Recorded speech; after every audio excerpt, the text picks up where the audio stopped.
So here we are with episode 2 of Jellyfish Can't Swim in the Night. Last episode was a great opener. We were introduced to our two main characters, Mahiru and Kano, and, you know, maybe, just maybe, there's a little bit of Yuri bait in there, and we'll just have to see what's gonna happen in this episode. If you guys like the video, like the video. If you dislike it, dislike it. I do have my full length up on Patreon and early access in the YouTube memberships.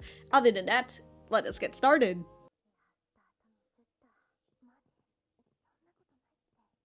Oh, May is a big fan. I assume maybe it's May because we saw her last time watching on the phone and she was playing the piano. Someday you're fan. Oh, she's just gonna delete that? Damn. Was that the other girl who just left? I don't know. I just gotta write it down. Oh, this is the opening. Everybody just got things that haunt them. All the side characters, dog. Oh no, it's that. There it is, the flying tiny girl. Who is that? I swear, if that's a jellyfish.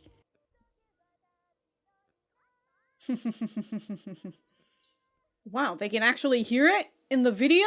Does that mean that microphone that Miko has on is fake?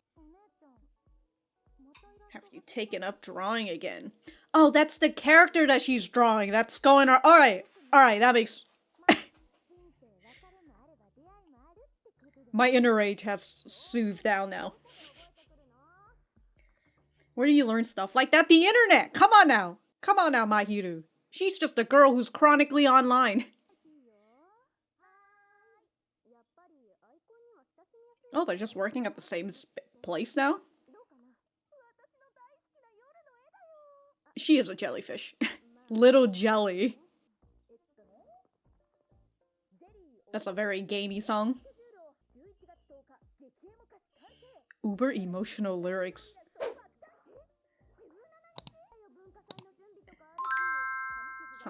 Sometime in November we're blessed with some month someday.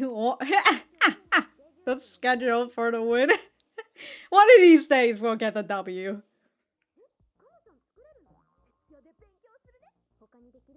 What does that say? Made for Yoru? Yes. Now let's ease it down just a little.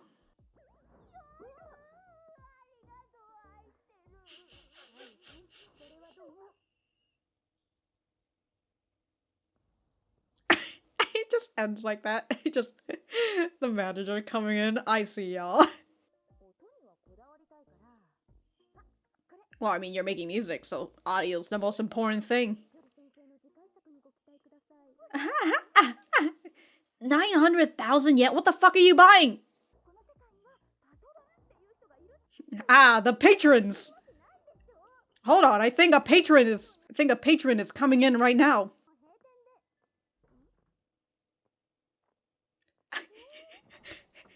Yo, yo, take my money. Yo, how much money is that? Damn! Damn, she just came in and just put the money in. Oh, shit.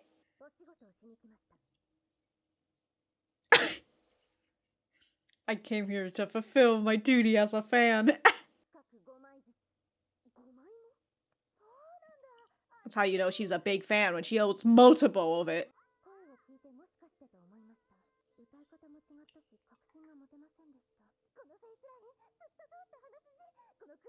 Cleopatra. Okay, but like, how did you find where she worked? Couple with tendency to be... Oh my god.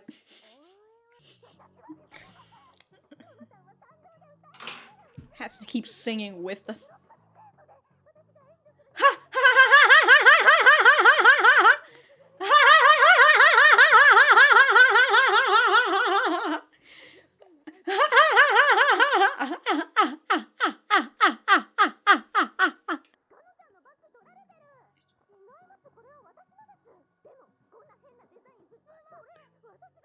Novelty bag that I designed. Wow, super big fan. 2 of only 20 in the world. Okay, they'll get it swapped now. Oh my god. Tribute of love from me. No, no, no. You take that money back. That's way too much fucking money. Be an idol again. That's what she wants. Please be my pure and innocent image again, please. Ooh. Ooh, take that money to your chest. You liar. Must be something Nonaka said before. I feel that. That was so much money. Oh. But Cool Points isn't going to buy us new instruments. Give up and work to save. Those dead eyes from Mahiru. Wrong bag. Rip. I did say, you know, make sure. No. She's gonna go through your shit. Just the same as she is, huh? Well, that is a listening device, but it's not on. It's not a listening device, but you know, I have one of them. Oh, they're just listening to her piano.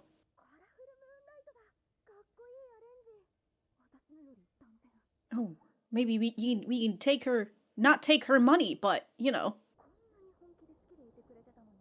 I don't deserve to be. I mean, but at the same time, she didn't really love you for you, right? She loved you for the image that you had. Well, you will. You're sharing her bag, so.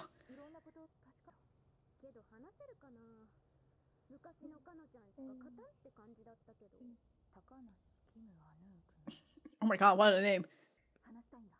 Well, you're gonna have to double wash your, oh no, it's a VTuber.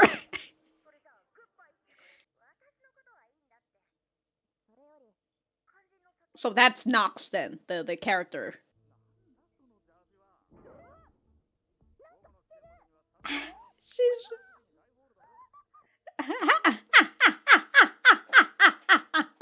Like I said, you better double watch that. Who else? Uh-oh.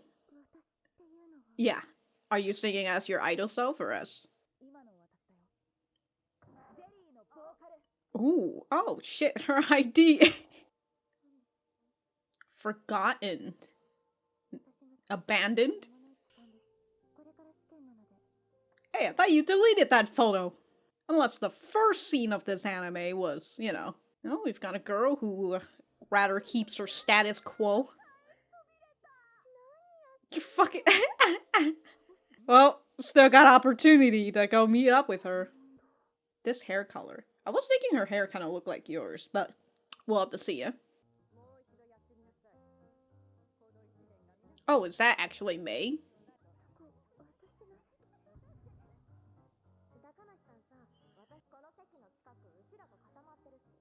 Yeah, it's a nuisance. We're not worrying about you, yeah.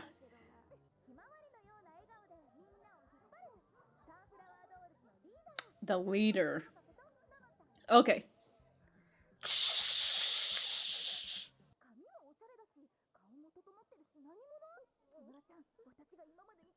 Oh shit, dude. Get in line to get complimented.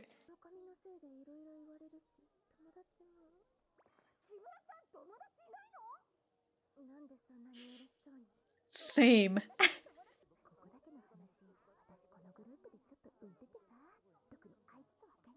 Oh, her specifically. Okay. So you're the one. She's the one that you punched her in the face.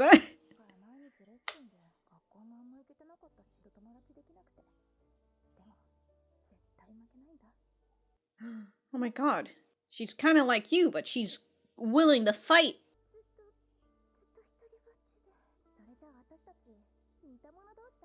I guess we're pretty similar. Oh, that's where she...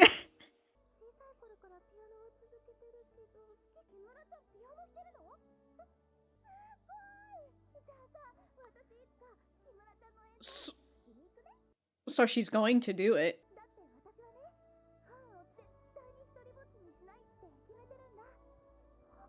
And then she left. God, that fucking that fucking snicker.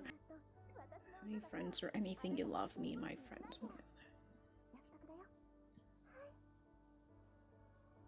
I'll be honest, too big of a promise for a stranger. Okay, so that's what she deleted, that picture of...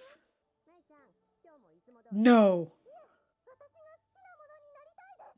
Damn, she's been putting on a long cosplay for... Okay, and then that's why she deletes the photo.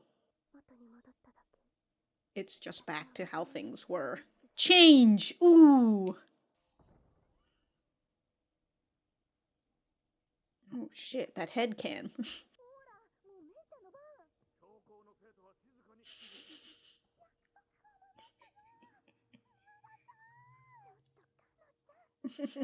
I came here to keep my promise.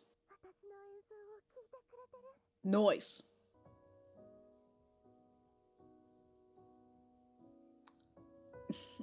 Oh, that transition. Oh, we've kind of been having piano pieces. All her treasures beginning to fill up with just Nonoka.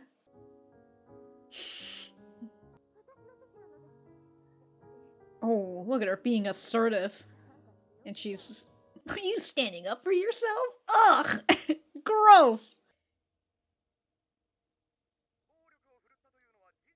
And then it happened on a snowy... Well, she's watching it on a snowy... Damn, who even uses fugly anymore? Excuse me? Oh, I'm gonna read back all these comments and I'll be really upset. Oh shit, they're just really... Wow, that running, that jumping... Good!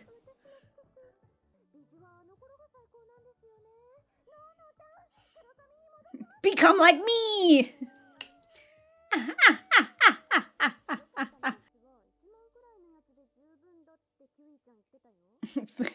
Thank the fuck God for Kiui.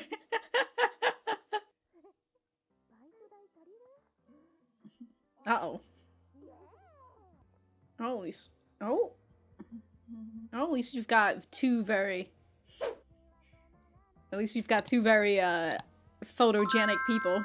So she's replaced her image with, replaced her image with the old image with the new one, right? Okay, well, you know, I wasn't really expecting Mei to be like this. You know, I expected her to be a little bit more of a prim and proper woman in terms of, like, because, you know, piano is a classical thing, and often it comes from, and if, like, you know, kids are playing it, right, kind of comes from classical families or a little bit more of a conservative family.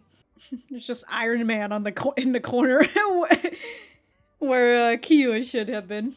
You know what that thing I said last time? Kiui's probably a fucking VTuber. She is. I think she is. Ooh, why oughta. Oh my god. All right. Well, that was the ending. I honestly, I'll probably be watching the opening and ending continuously throughout this whole thing. So, sorry if I I don't really pay too much attention to it if I'm trying to fucking say out my thoughts, but I'm gonna go write my thoughts now, or at least try to figure out what the hell I want to write for this episode. We will be right back to the center. Someday when you're famous. Okay. Okay. Damn, dude, she just straight up deleted that photo, like, immediately. Well, since she deleted that photo, she now has a new one. Okay, makes sense. I do enjoy that in the beginning here, they kind of make it look like this is her and this is the, some other girl. You know, that's why I was just like, oh, the whoever in the beginning here. Okay, so that's that. Okay. Okay. Yeah, I thought that maybe one of those, that one girl, just because I wasn't really paying attention to her hair color, it might have been this. But no, no, this is Nonoka, or Kano, right, when she was doing her idol self. Okay, makes sense. Guess life just has its hellos and goodbyes. Where'd you learn stuff like that? Okay, and then...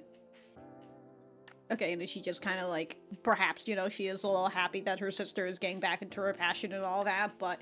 as I said to Mahiru here, she learned it from the internet, alright? I don't see your parents anywhere.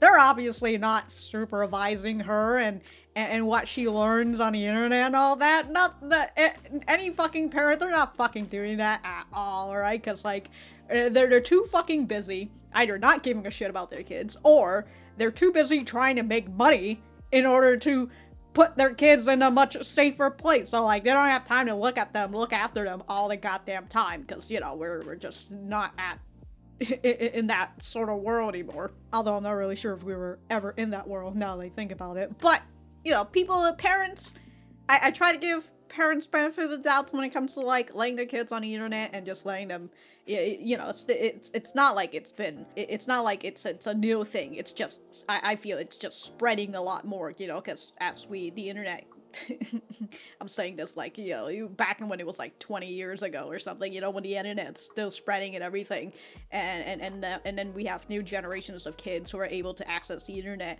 in this moment, right? Like, I don't know if you guys have I'm not that old, alright? I'm not that old, but back in like the 2000s and all that, right? Like, it was a very different time.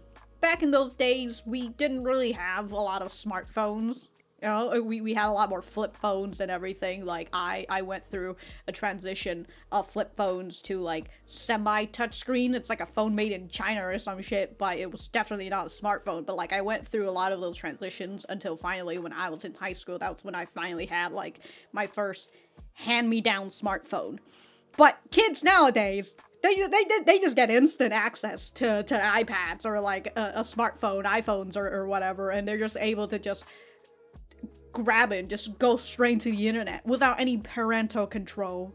And god, let me tell you, there are like parental controls, but like that's just a push-pull game. But at the same time, a lot of parents don't even know about parental controls, and then even if they do, they might not have enough knowledge of parental controls as much as their kids, who would be able to figure out how to get around it. You know, like when you're kids and you're like like when I was young, my dad tried to get me to stop going on the internet, stop being on my computer late at night by pulling the router, like the power cable to the router.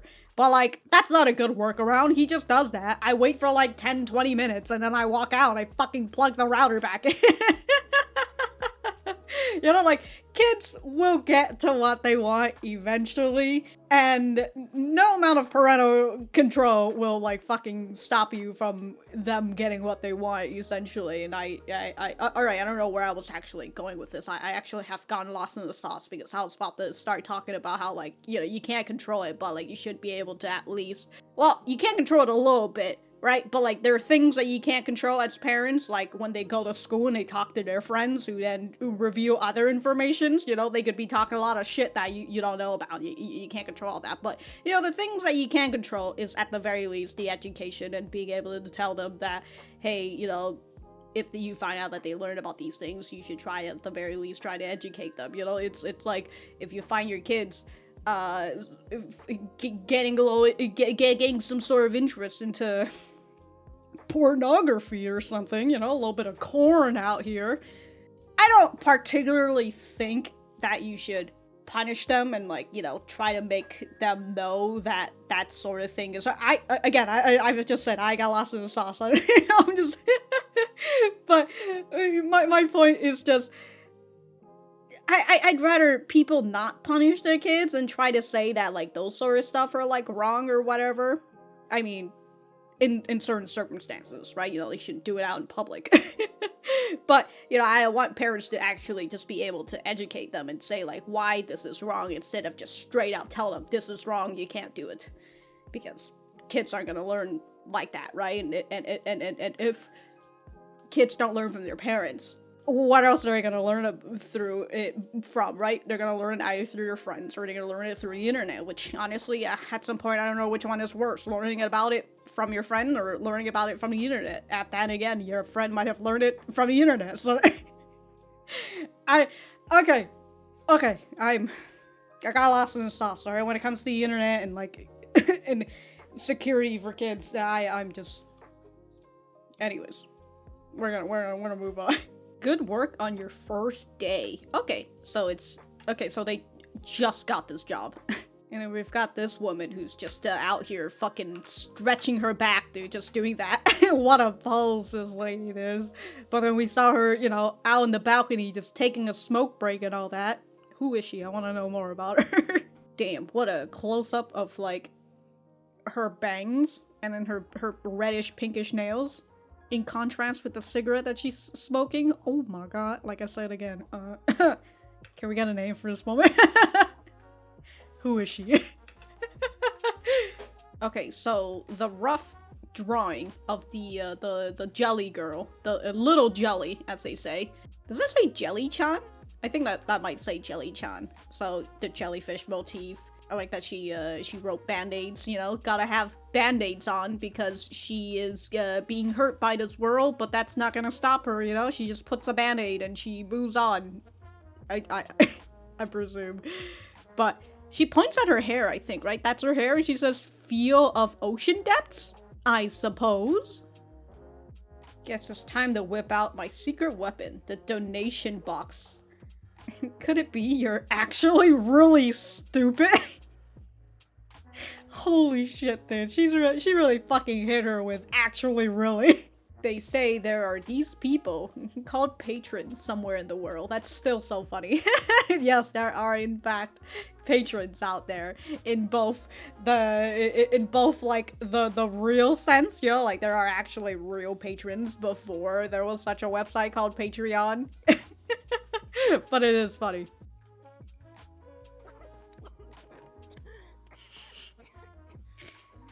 She's over here drinking it and she's just choking. Trying to be like the cool girl, you know, the cool patron, I suppose. But like, what is she drinking exactly? They're at a cafe, so like it's not alcohol. I mean, cafes could sell alcohol, but you know, they're also not underage. They're also not. They are underage, so they can't serve alcohol. Actually, no, I feel like I've read this law in Japan before. I currently can't remember, because like, you know, here in America, if you're underage, if you can't drink, you can't serve people drinks. Not that that would stop the underage workers from doing it, because, you know, if you're busy, and like, this one table that you're serving wants alcohol, and like, all the adults who can serve the alcohol isn't there, you know, you're just gotta be like, alright, whatever. And probably the adults would just be like, oh, just serve the alcohol to them, it's alright, right? So even though there's law implemented, you know, nobody's watching. It was thanks to that, coupled with Nonotan's tendency to be careless. So this is how you track someone down. Okay, so she really just posted, oh my god, dude. She posted, got a part-time job, hashtag Shibuya, just to make sure that people know that specifically it's in Shibuya, so it's so easy to find her. And so she posted something with the similar, I mean, it's right there, right? They showcase that. It's this Kara bar. Oh my god, it is a bar. Okay, it is a bar. But they're not serving her alcohol, still, I presume. But it is a bar, from the looks of it. I haven't looked at the other, if they actually show me. I mean, there is like the whole fucking bar here, but you know, I'm still just kind of over here thinking about how it could just be a cafe. But no. It is a bar. Oh my fucking god, bro. And she posted with the coaster that says the Gara bar right there. Internet safety, folks.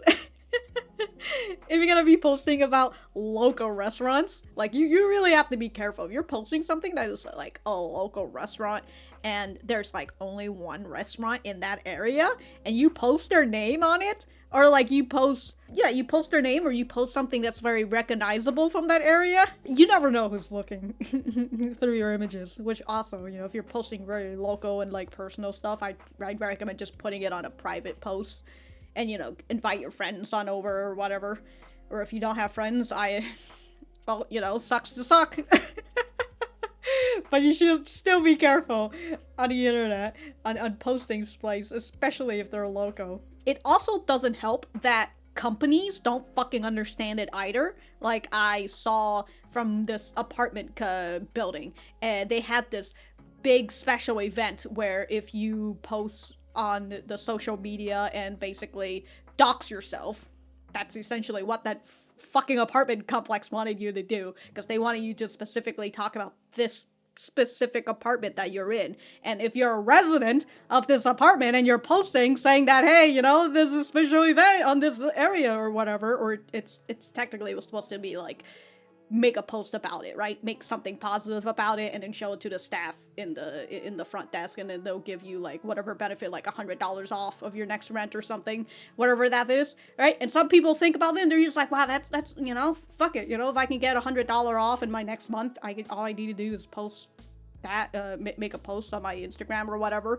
Easy peasy, right? Easy. But they don't think about the fact that they've just doxed themselves on the internet. and you really have to go into the mentality of, you never really know who is watching on the internet, who is looking at your profile on the internet. Alright, this isn't LinkedIn where they can just, you can just see who is looking at your stuff specifically. And also if you pay for LinkedIn Gold, but you know, whatever, we're not talking about LinkedIn. But yeah, that's all I'm gonna say about this part. Internet security, you know? Yes, they keep singing with this, and none of this bleached hair, just tasteful black locks. Which is very funny, considering that we learned that Mei dyed her hair. She had bright hair before, but now she dyed it black because of Nanako. Or is it Nonoka? Nonoka. And now Kano, who is Nonoka, has blonde hair, bright hair, like how she used to have it. Also, you know that Mei takes it seriously when she has it dyed all the way down to her roots. Like, you don't even see the orange parts of her hair yet. I love that Mei's just over here like, I'll provide the funds, so quit this job right now. This is the part where I say that if Mei's gender role was switched out, it'd be very, very, even more weird and creepy. Mei does say that she's showing too much leg and that she needs to cover it up. Are you talking about like this current one? Because I was just like, I don't know, this one, like, you have to go all the way to this other scene where they're talking. Right here, actually. I mean, that's not a lot of leg. Unless, you know, unless you're like in certain other religion or something, but she's covering her ankles at the very least, you know?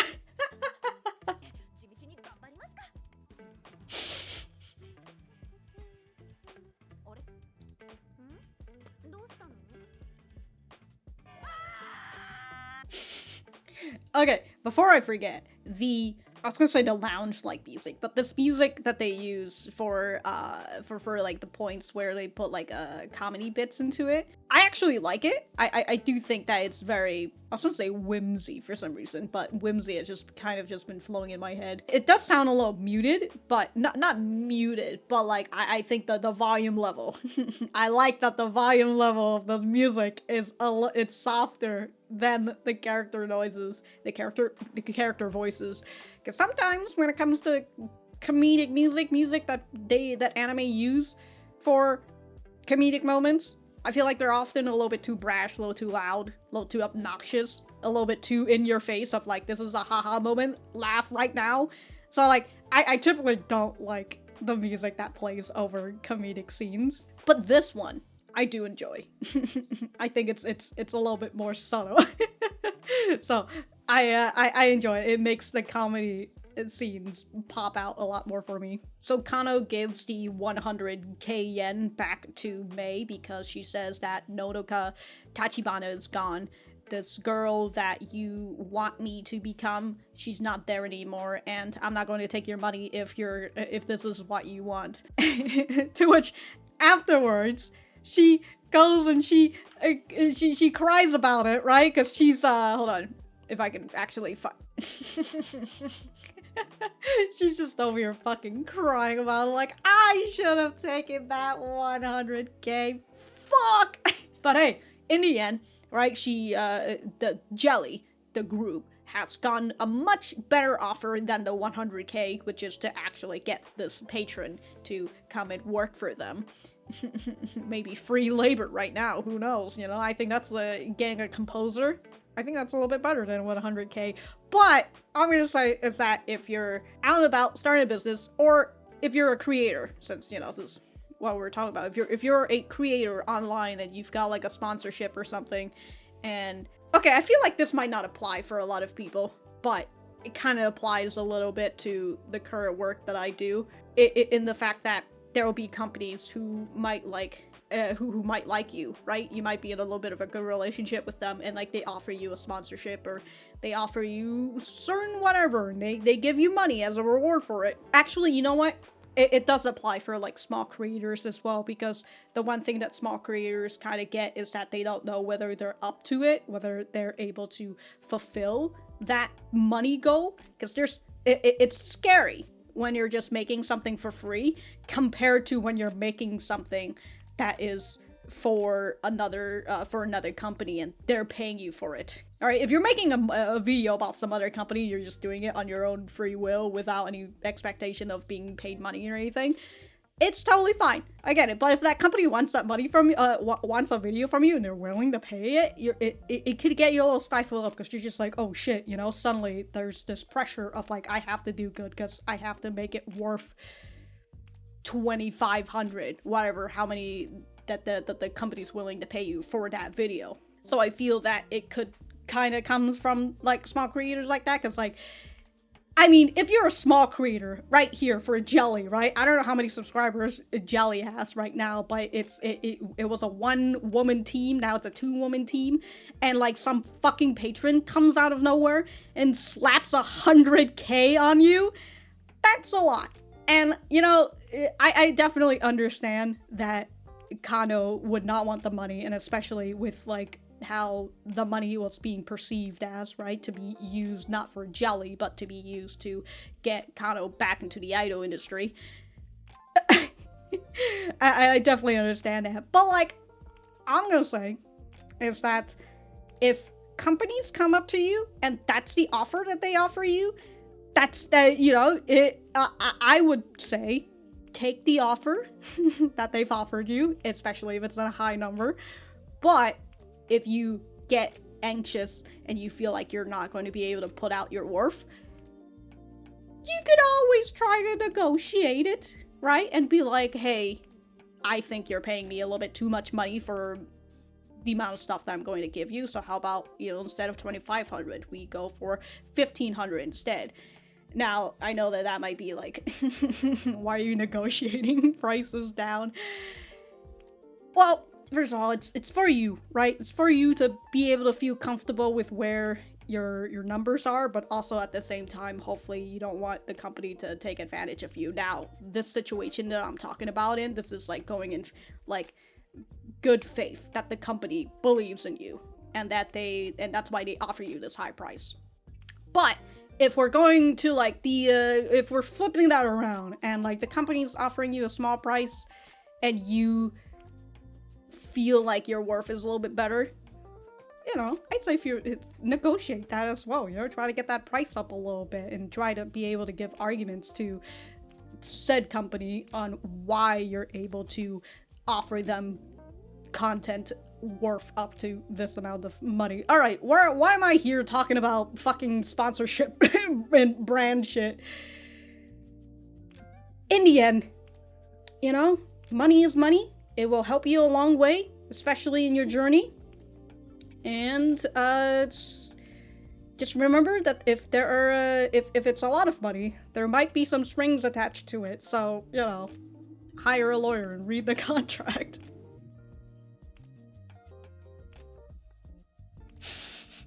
I like that guy in the back. He's just on his phone and he's just like, hell, these girls screaming about. Very fun. She loved me this much for real, and I was so cold to her. I don't deserve to be an idol. Oh, I mean, I guess the whole Japanese society also said that you don't deserve to be an idol after you punched another idol in the face, but you know, whatever. Oh shit, I just realized, yo, if we had like, if we had like MMA but for idols, I'd watch it. I'd watch it. I want a fucking MMA tournaments, but just for just for idol. So, I don't deserve to be an idol, but you quit, right? But wanting to care about my fans hasn't really changed. I think that's what she says. Well, sure, but then, yeah, but wanting to care about my fans hasn't really changed. I mean, it kind of goes back to the whole thing of like, I don't think that Kano quit particularly because she wanted to, you know, but it's alright. Look at May just fucking sniffing that jacket, dude.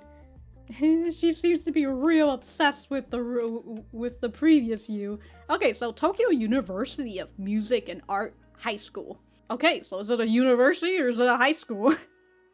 Maybe it's both, you know? Because she's also, like, in a major, too. So, like, what is... Anyways, her name is Mei Kim Anouk Takanashi. Kim Anouk. It says 2006 right there. Does that mean that she was born in 2006? What year is this? Did they say this was the year 2023? 2023 minus 2006 is 17. So she was born in... Oh my god. Kids being born in... in the 2000s. Oh my god, especially the mid-2000s. Oh my god. I did want to search up the name Anouk. I don't know if I'm saying that. I feel like I'm probably saying that incorrectly. Because it just sounds like I'm saying a nuke. It's a name with various origins, including French, Hebrew, Dutch, and Swiss. Okay. It means favor and grace in French and Dutch roots, but has a slightly elaborate meaning of God has favored me in Hebrew. God damn, dude. Imagine naming your kids, your girl a nuke, because you're like, yeah, God has favored my child. Hello? I'm supposed to be a superhero. Well, whatever, that's all for today, so she just leave on an L. I think the W does not mean that they're saying that she's getting a W. I think that means that they're laughing, right? Okay, so she says I'm supposed to be a hero, so her VTuber self is a superhero. Alright. Ooh, you know what? Not a full confirmation. They just had this VTuber who's on right now, and then when Mahiru is texting Kiui, she just happens to have the same icon as Nox. So, you know what? And also, they had mentioned that maybe she is Nox in the first, and you know what? Until we get full definite proof, until you actually show me her sitting there live streaming, and then you show me a screen that she's this VTuber, I'm not gonna believe it. I refuse to believe that we've got a VTuber on here. It does make sense on why Kiui would want to be a VTuber if she is conscious about her security, you know, her life as like a normal person and all that, unlike Miko, who just goes out and just like, I'm Miko, I'm 17 and I'm trying to hit it out, I'm trying to get up on the ladder of, you know, being an influencer and all that. So like if Kiui is the one who's a little bit more conscious on that, understandable why she would decide to go for a VTuber, because that's another mask of anonymity. So understand her. She's also the person who told Mahiru to tell Kano that at the very least the most equipments that you need would be 100,000 yen, which roughly translates to at least $95 or $92 USD. You know, if she's also the one who says that, right, I would presume she's the conscious one on keeping an online anonymity. Then again, if we're talking about anonymity, she does have like her full name with her profile icon as that, so if she is the actual VTuber, like that's not good. even if you're just like talking with close friends. What does she have in her pocket or in her skirt? It looks like, right, there's this bump right here. What's going on here? Okay, if this is a Tokyo University, but also a high school at the same time, I guess it kind of makes sense. I was wondering why there were like adults in the back if we're at school and they're possibly at like a cafeteria or something, you know, like don't you think there would be other students around here? But no, it's Tokyo University, a real thing. Well, I mean, no, I know that there's an actual university in Tokyo. All right, that's it. All right, not me doing another Google search. The music high school attached to the Faculty of Music, Tokyo University of the Arts. See, I knew that Tokyo University was a real thing. I just didn't know if like there was like a high school thing that's attached to it, but it looks like it's well, there's nothing in there. Huh, that's interesting. The fact that I think it was Mahiru who spilled this juice and it just happens to be orange. So then Kano looked at that and it reminds her of like, oh, I know who she is now. Which is very funny that she doesn't think about how Mei looked like her before. You know, like looked like her Nodoka self. Ah, you know what? She's a new girl now, so she doesn't see her old self anymore. Doesn't even recognize her old self, you know?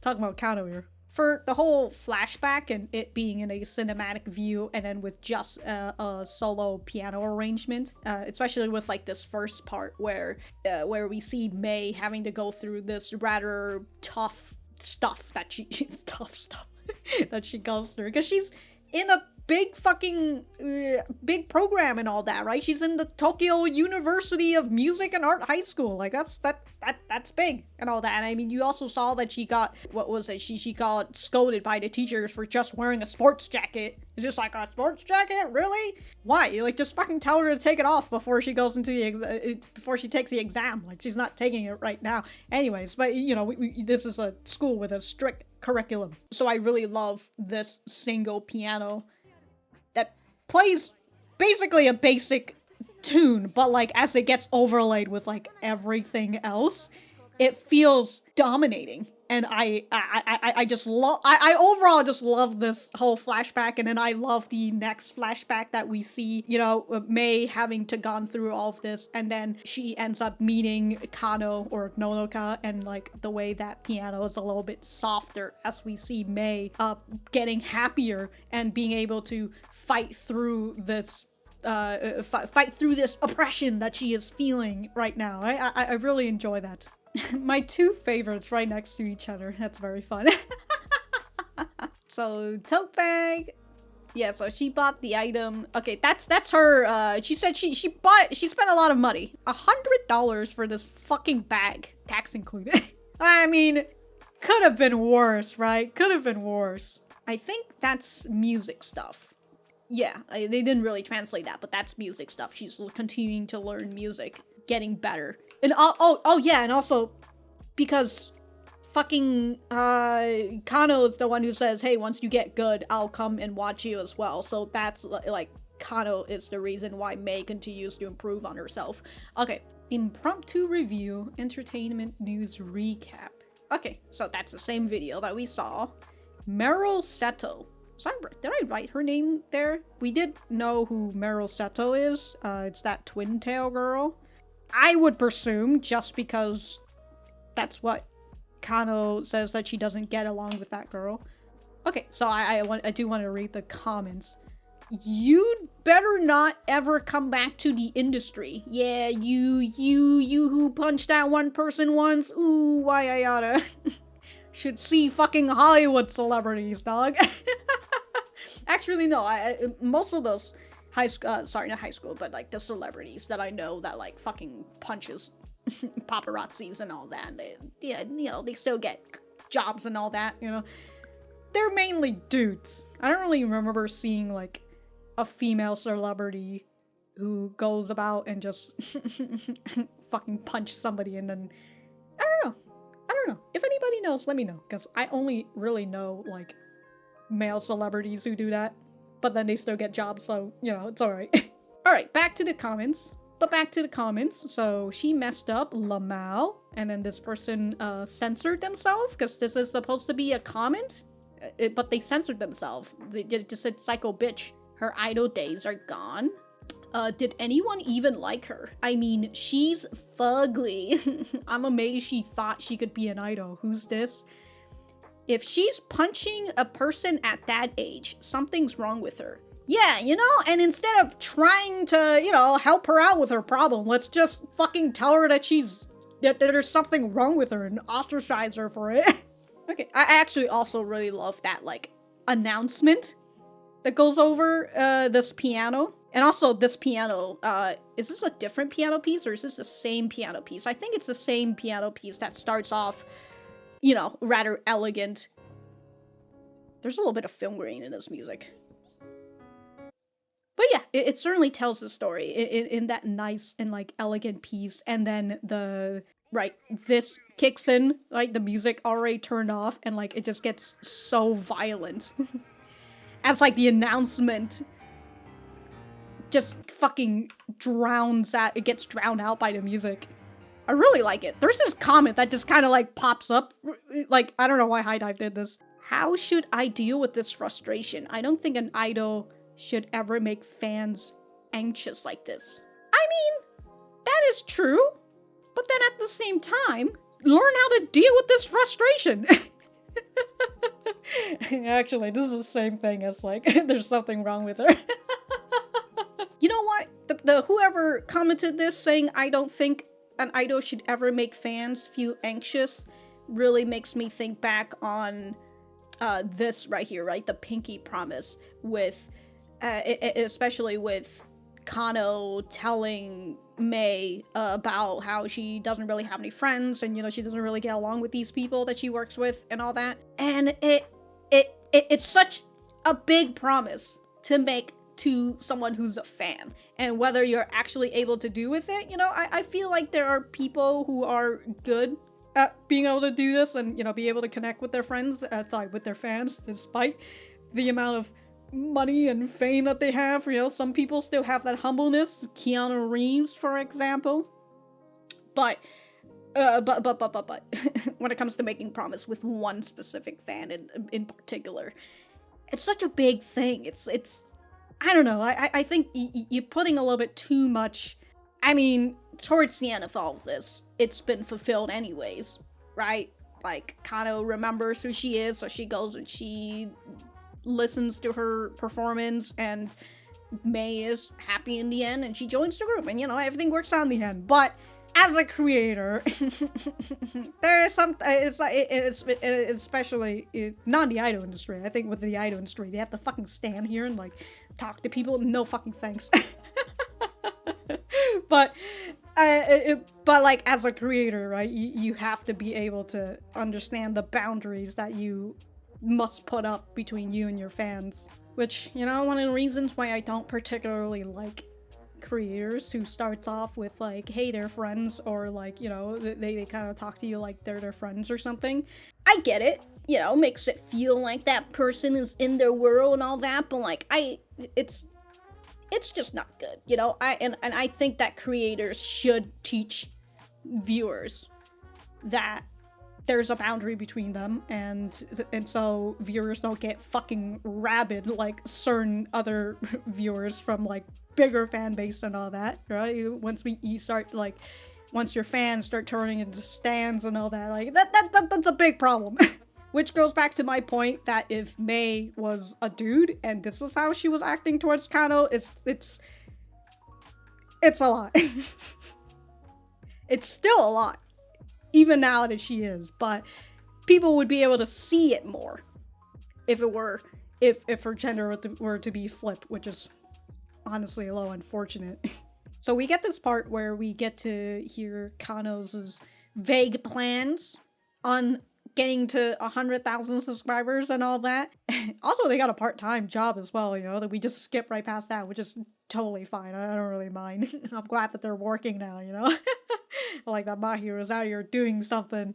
So that's very nice. But I do find it very fun that, you know, Kano, she's got big plans, but like on how to actually get towards that step, you know, she's just over here like, look, sometime in November, we're gonna be blessed by the music gods, and like, we're gonna fucking put out a viral hit. Has no fucking plans on how to do it at all.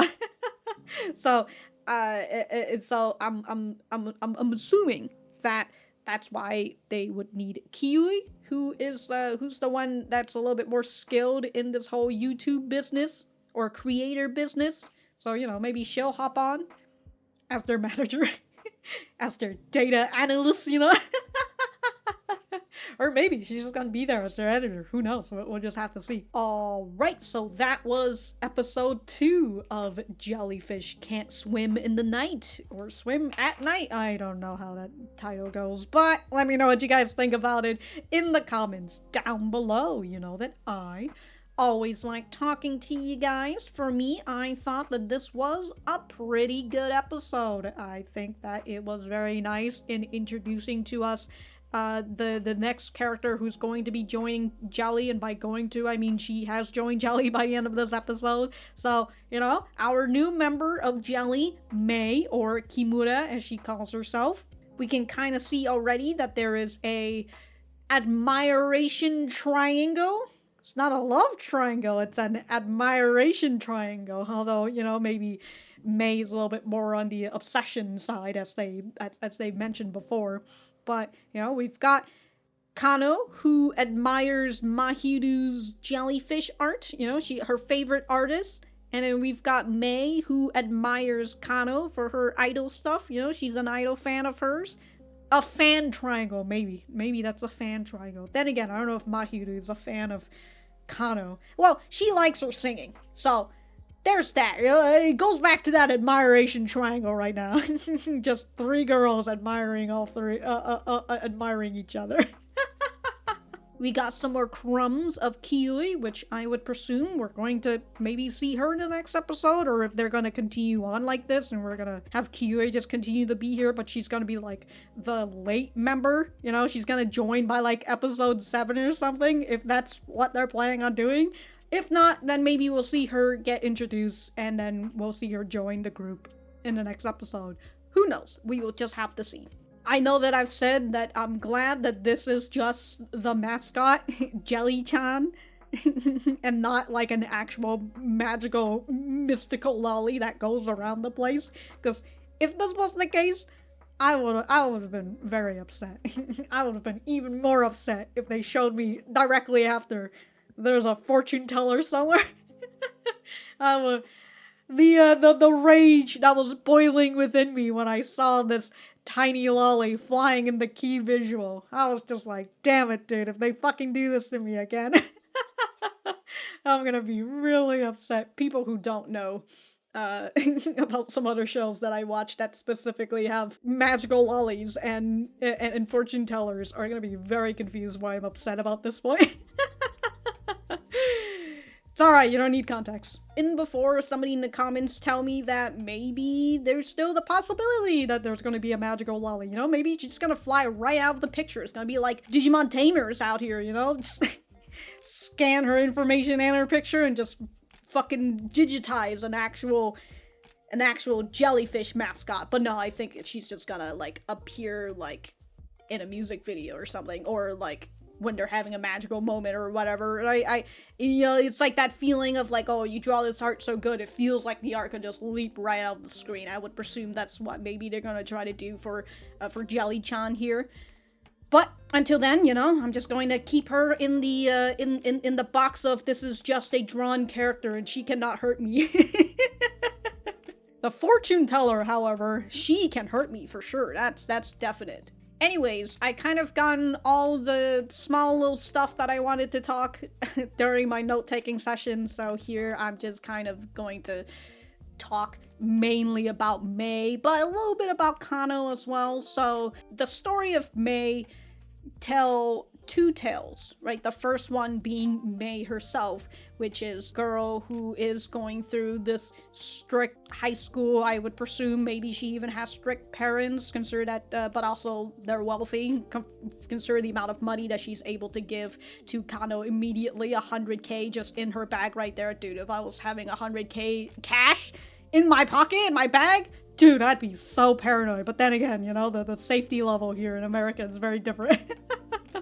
But Mei also has her own piano room, which goes again to her, like, her rich parents and all that. But if they're forcing her, not forcing her, but, you know, if they're making her play the piano and all that, they must be a classical or conservative-ish type of family. Somewhere around there, big assumptions, by the way. But Mei has told Kano during their first meeting that maybe she does love the piano. So maybe that's one of the reasons why Mei continues to play the piano despite all of this hardship that she endures. Basically, that maybe she genuinely likes playing the piano. But even her love / passion for the piano is stifled by the world around her, and she feels like she has no friends, she has nobody that she can talk to, she can't have anybody who's able to look forward to her passion and all that, until she met Kano, and Kano reveals to her that she is also the same way, and that she has no friends. People think that she's a little too pretty, and that because of that she doesn't have any friends. It's the pretty people effect. You're a little bit too pretty, I feel like I can't be friends with you, and all that. We did get to see the face of the girl that she punched. Again, big assumption, but she says that she's not, she and Mero Setou does not get along with one another.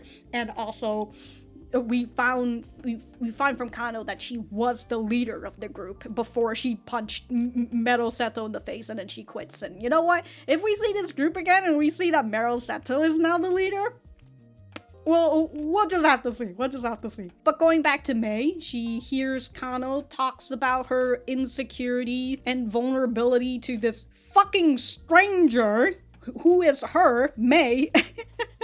But because the two strangers are in familiar they've got familiar backstories, they're able to relate to one another. And what's even more is that Mei is taken aback by the fact that Kano's just like, I've got all these problems, but I'm not going to stop. I'm going to continue trucking onward, right? And especially with a smile and everything.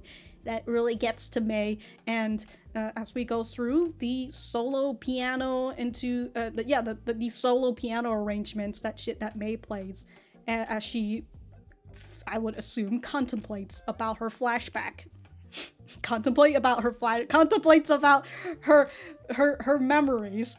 Sorry, I was getting a little ahead of myself, but Kano did tell Mei that once she gets good enough and she's playing at a public place, she's having her own little concert and all that Kano is going to be there for her. Again, that's way too much of a big promise, but you know what? She was young during that time and she thought that she could fulfill that promise, so totally understandable why she did that. But you shouldn't make such a big promise to strangers, especially if they're your fan. So going back to the whole flashback stuff and how Mei continues to get more of Kano merch, or Nonoka merch, technically. Got all these, they all have different names, but I'm just gonna continue saying Kano and Mei. More Kano stuff appears, and the happier Mei is despite this hardship that she goes through, right? She even dyes her hair to look exactly like Kano. She's out here cosplaying as her. She wants to be like Kano. That's why she was willing to stand up to her bullies. And she treats her music studying a lot more serious, I would presume, because she wants to get to that level where she's able to hold a concert so then she can get her favorite idol to come and listen to her.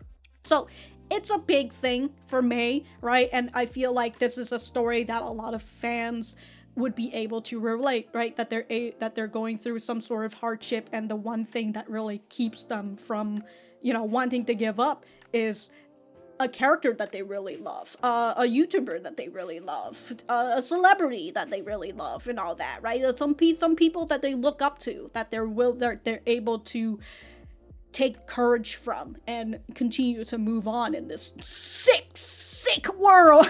And I can't particularly say that I am able to relate to this kind of story, but again, I know that a lot of people would be able to relate to this because, everybody got people that they look up to, and unfortunately for me, the people that I look up to has already broken my expectation at a very young age.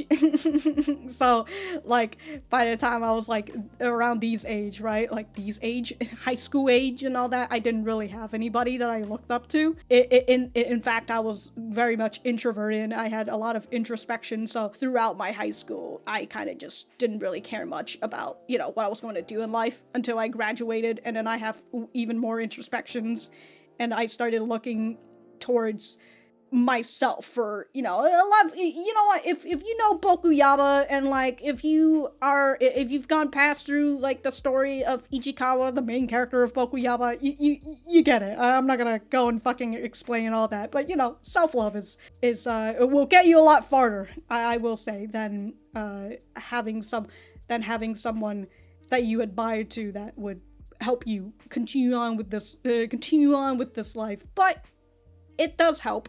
I think that it's good. It's like a crutch, for something like Mei. But then we can kind of see how it starts to muddy the water, because Mei starts becoming obsessed with Kano, where like she basically fucking knows Kano's stuff, and like she tracked down where Kano lived by her fucking not lived, but where she worked by her social media. That's a little fucking much, all right? Not a little much, but it's a lot.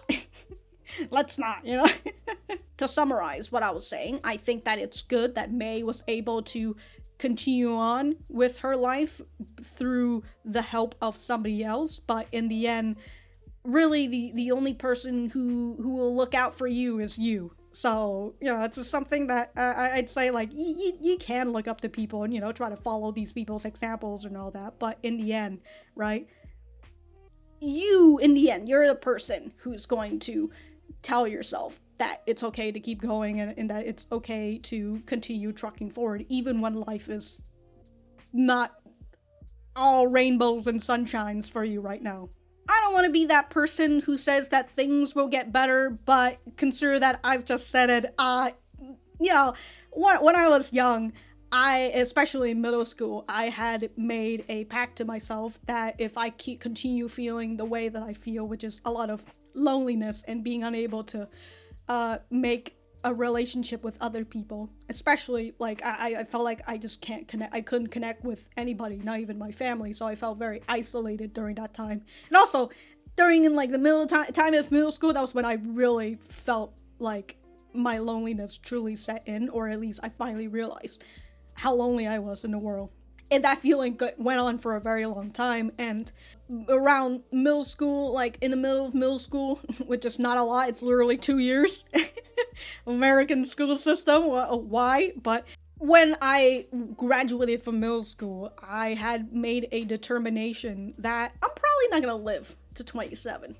And that's really what I thought. I probably wouldn't live to 27, and that maybe one of those days I would probably end it all if I still feel the way that I am, and I turn at the ripe old age of 27. Don't ask me why I specifically thought of 27, but when I think about it, because like during those times I was going through something harsh, but somewhere within me still really wanted to give life a chance, and that's why I said 27. Well, still not the reason why I said it's exactly, don't ask. But it's somewhere within me still feel like there should be a chance at the very least, and that's why I put it at 10 not 10, but like 27, I mean. And guess what, I'm about to turn 28 this year, and I don't feel the same way that I do back in middle school, back in high school, or even in elementary, although I will say elementary was a little bit more blissful because I was very ignorant at those times. But even when I think about my elementary days, they weren't all fun either, but again, a little bit more blissful because I was much more ignorant during those times, so I have a little bit happier memories in elementary. But as I said, here I am, ready to turn 28 in 6 months, so it's not that far away. Those 6 months will fly past, and I'm just gonna be like, what the hell's going on? I don't feel that way that I do anymore, and a lot of it kind of comes from a lot of introspections, and also actually finding people that I could connect, and just being able to come to the understanding that it's fine for me to only have a small group of friends instead of being like the popular person and having like 100 friends or something. I think that being able to have a close relationship with just friends, and also to be able to connect with each other, and especially to like your most personal stuff and all that, I think that has really helped me a lot in the way that I feel. Anyways, I'm getting lost in the sauce again. It is hitting hour 2 of my recording. Why am I still here, standing here and just talking? But I was talking about May's side of the story, wasn't I? Yeah, that whole thing. But I think I'm pretty much kind of done with May's side of the story, and then we have the other tale, which is Kaho's side of the story. Alright, I got lost so much in the sauce that I completely forgot what I wanted to talk about in terms of Kaho? No, Kano. I've been switching Kano and Kaho in my notes this whole time, because Kaho is Miharu? Mahiru's little sister, but Kano is Nonoka. Names.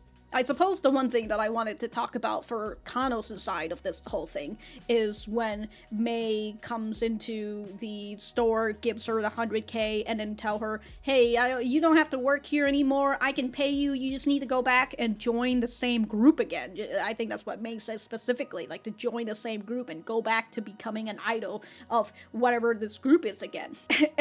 This is coming from Mei, who feels like Kano is leaving her, is abandoning her, essentially, right? That's what some viewers would feel for the people that they look up to if they suddenly stop posting, or if they're like, I quit or whatever, right? It feels like you've abandoned them, especially with the promise that they made before, with Kano saying that, she's going to visit May's concert, which big fucking promise. And we can see how this big promise has shaped Mei, right, in her life. She has been doing a lot, but then suddenly this promise that she's been working for this whole time is broken because Kano quits. And so it's just kind of like, hey, you and me, we're both in the same situation, but we're both fighting it out right now. So why is it that you are quitting, right? Why are you getting out of this situation?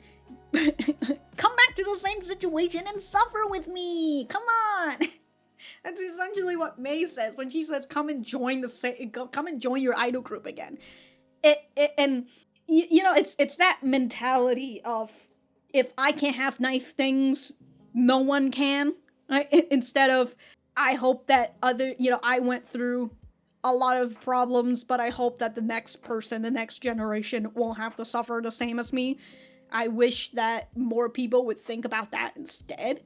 But no, a lot of people, unfortunately, are much more prone to, fuck you, I'm suffering, so you gotta suffer with me. And for someone like Kano, right, and it's like she wants to make a new face. She wants to become Jelly. She doesn't want to be Nonoka anymore. And so for creators who are switching to a niche, or even switching to a new identity, right, you're still going to get those hardcore fans who are very much into you for the previous things and not for you right now. And for that story, I feel it's very short, so I feel like that's not what I wanted to talk about, because it's really more like, if you're switching, then it's that feeling of abandonment again. It's either these people stick with you or they abandon you, or they feel like you've abandoned them. All that. All right. I need to stand here for a bit and figure out what else I wanted to talk about here for Kano's side of the story. Alright, I've been standing here for a couple minutes now, and I still don't really know what I wanted to say about Kano's side of the story, if I've already said it, but whatever, if I remember, I'll write in the description down below. There is some other off stuff that I wanted to talk about in terms of the group dynamics, since from the key visuals, I know that Kiui is going to join, and we can see that Kano is very gung-ho into doing all this stuff. She's very much a front woman. If she's just running as a front woman, she probably is unable to, not to say that she can't, but right now from what we see, she's kind of unable to come up with like an actual plan and figure out how to get her channel to the Jelly channel to 100,000 subscribers. So they would need somebody like Kiui, who's much more proficient into this area, and they did say that Kiui is an editor, so I wonder if they're going to have her help with editing the videos, or at least help her help Mahiru or something to edit the videos. And then if Mahiru is the one who's doing the drawing and the art and all that, right?